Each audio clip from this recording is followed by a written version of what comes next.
The book defines stress as the harmful physical and emotional responses that occur when the requirements of a job do not match the capabilities, resources, or even needs of a worker. Now, this is a very open definition and allows people to interpret stress differently, as people can truly have different reactions. For example, one person might get all nervous and overwhelmed when it comes to stress. Another person can experience something completely different, where they have an inconsistent sleeping schedule or rely on eating food to deal with their stress. This really depends on who you are as a person, as it can impact everyone differently.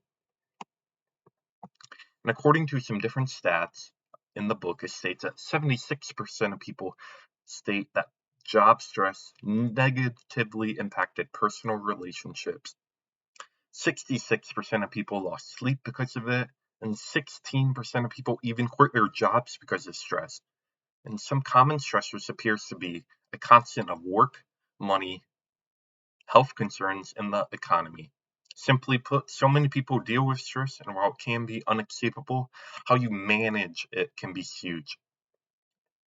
And my topic here today is today you'll be learning about the main potential stressors that produce stress, and some learning objectives. The first one is you learn how on an individual level how stress is caused. The second one is you learn how on a group level how stress is caused.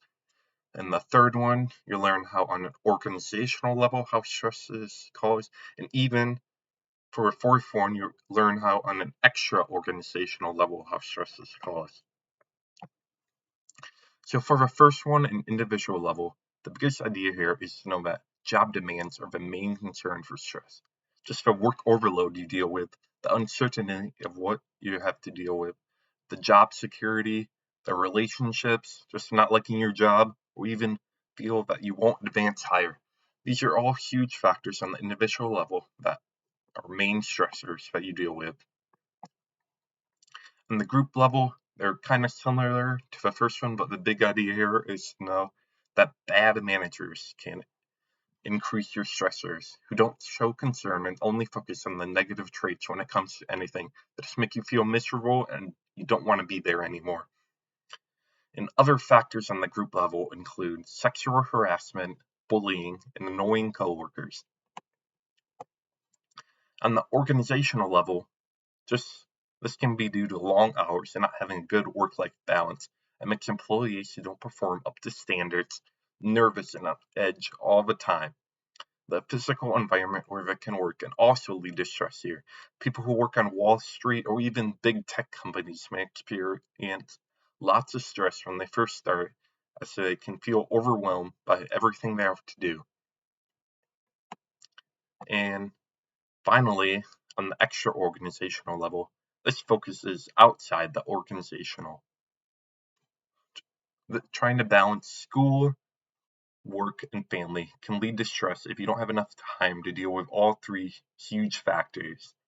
Additionally, how much income you make can be a potential stressor if you're constantly worried if you have enough money. For example, people who have a low income may feel this impacts them more as they can barely get by and can barely pay their bills or even just worried about going into debt all the time.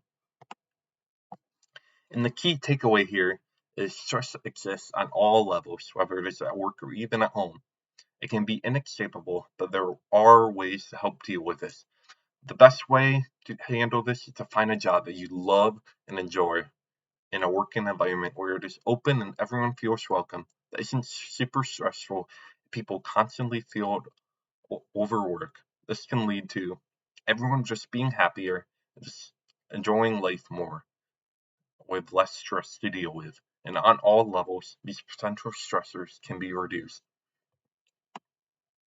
Now, for some discussion questions, I have three here I want you to answer. And the first one is, what areas of stressors do you feel most impacts yourself out of the four I've talked about today? And the second one is, if someone is stuck in their current job and still feels constantly stressed, what are some other ways that stress can be reduced? And the third and final one is, how can one of these stressors actually be positive when it comes to stress?